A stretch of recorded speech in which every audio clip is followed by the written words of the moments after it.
A relation is a set of ordered pairs.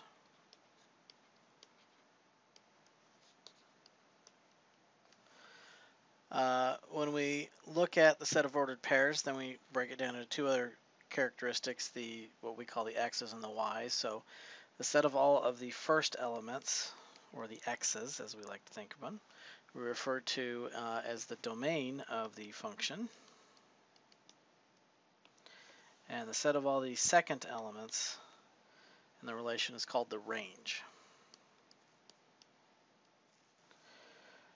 All right, so if we take a group of random students and just kind of look at their shirts, we can set up a very simple illustration of domain and range then of each of these.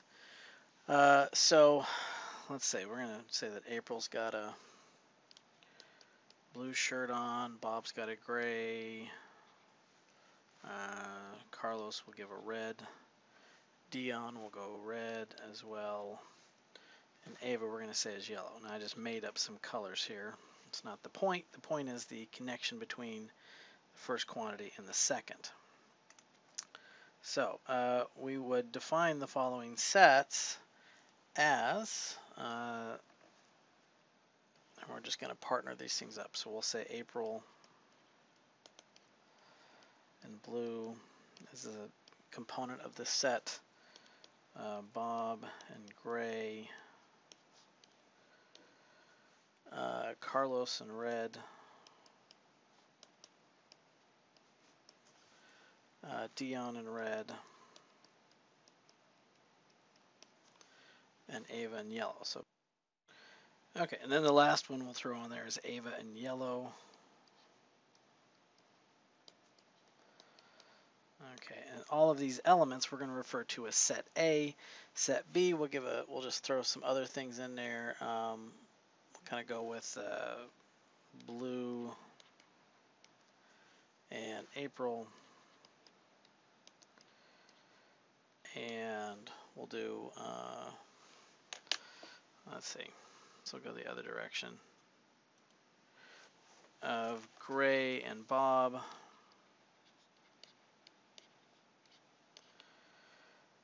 red and Carlos, red and Dion, and yellow and Ava.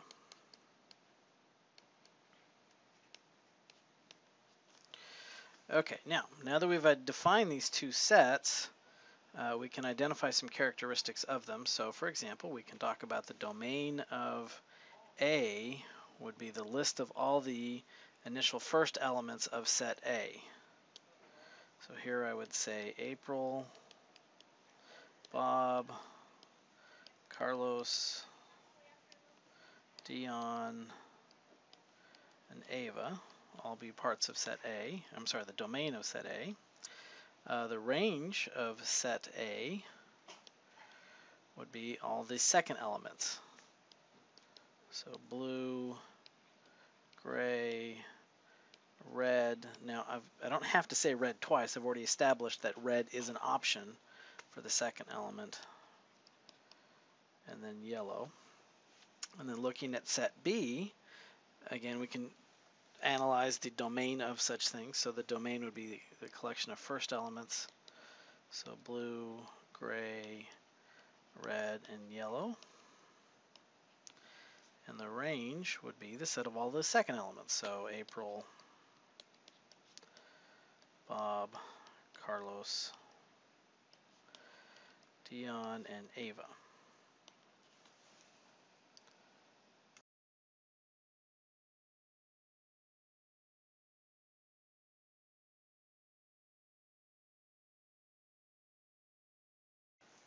We've addressed what a relation is. Let's get a little more specific and add some conditions to it, and then we can increase our vocabulary.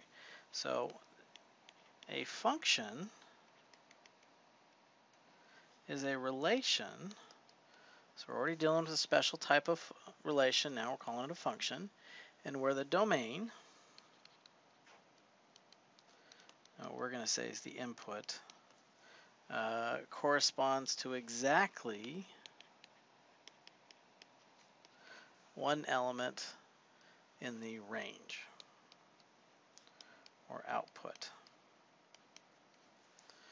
Okay, so we have, just kind of get this output input idea. So we have an input, something happens, that's what our function does, and we get out an output of some kind. Okay, a lot of this is going to be with numbers, but for right now we're going to start with just this verbal idea. We can do what's called a mapping of our sets and then talk about whether or not they fit the function characteristic. So a mapping is just a visual way to see this function relation. So if I go back to that set of names and colors, we have April, Bob, Carlos, Dion, and Ava. Okay, what would we call these? That would be our domain. And we have the colors then were blue, gray, red, and yellow.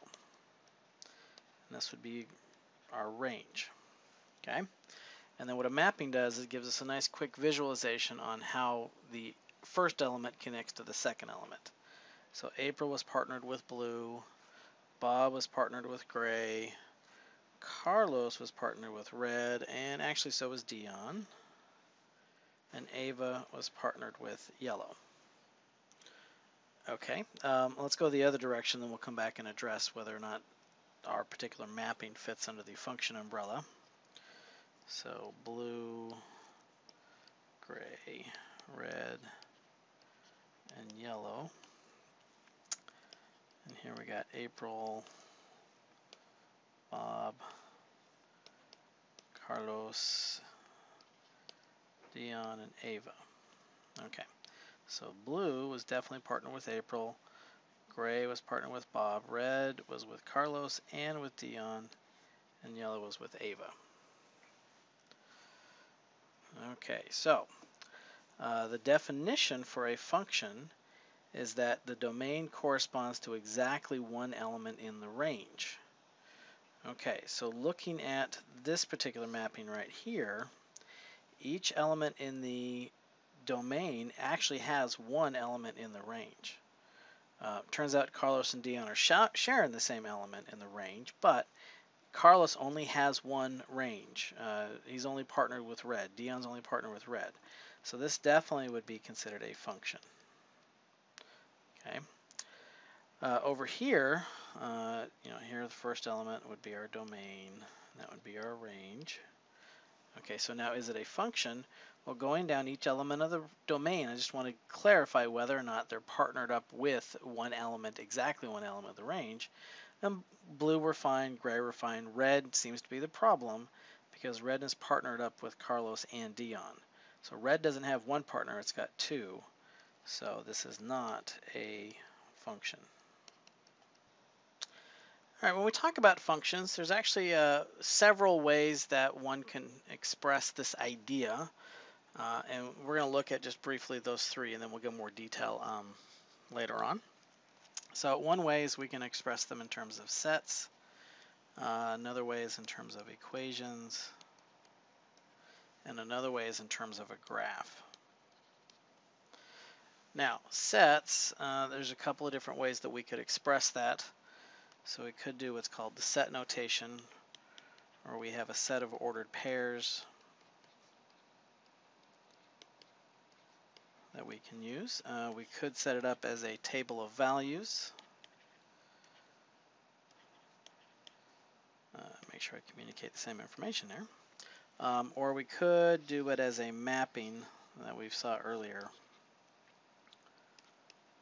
where we're just partnering up the domain with its corresponding range and then use arrows to indicate that. Okay. Second method is equations. And equations, typically there's a independent and dependent quantity of some kind. So when we look at general equations, we have what are called independent and dependent variables. So x in this case would be the independent variable, and y would be the dependent variable because the value of y depends on the value of x. but x can do whatever it wants. It's the independent variable. Typically, and we're going to look at more on this in a second, but we see this function notation, this f of x, which is really a fancy way to write y, and again, we'll get more in detail on that. And then the third method that we will express functions or terms of graphs, and one of the big elements of this course is learning how to draw using properties and various other characteristics some of these different function types. So these are some examples of some functions that we will encounter throughout this course. And again, we'll learn more in detail about how those things work and how to manipulate them and that sort of thing.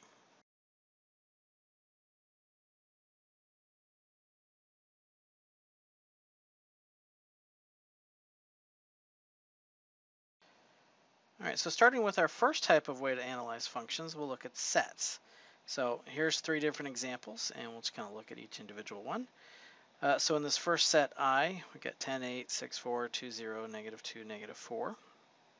One thing to kind of look at, kind of helps us to identify if there's any repeats in the x's. So here we got 10, 6, 2, and negative 2. The x's do not repeat, so each x is definitely partnered up uniquely. So this definitely is a function. And then the domain would just be collecting up all of the x coordinates of our sets of points, and the ranges would be collecting up the y values. Okay, in the second one, we've got 3, 3, 8, and 1. Okay, so the fact that 3 showed up twice is an issue. That means 3 is partnered up with 4 and 5. So there's not a unique y value that could partner up with the 3, so therefore it does not consider itself to be a function. Domain, we just collect up all the unique x values, so 3, 8, and 1. I don't have to write 3 twice, no sense in doing that. And then the range would be the same thing, collect up the y values, so 4, 5, 9, and 0. And if you want to rewrite it in numerical order, that's fine, but it's not necessary to do that unless, of course, the directions specify that. And in this last set, we have, let's see, we have 4, 6, 8, and 6. Okay, so at first glance, the 6 has got a problem. It shows up twice, but if you look who it's partnered with, 6 is partnered with 8 both times, so apparently we just wanted to repeat that point. So each x is uniquely connected with a y value, so this actually does fit the fact that it is a function. Domain, see, we have a 4, we have a 6, and we have an 8. And then the range, we have 5 and 8. And it's okay for the y values to repeat as far as functions go, but not the x value.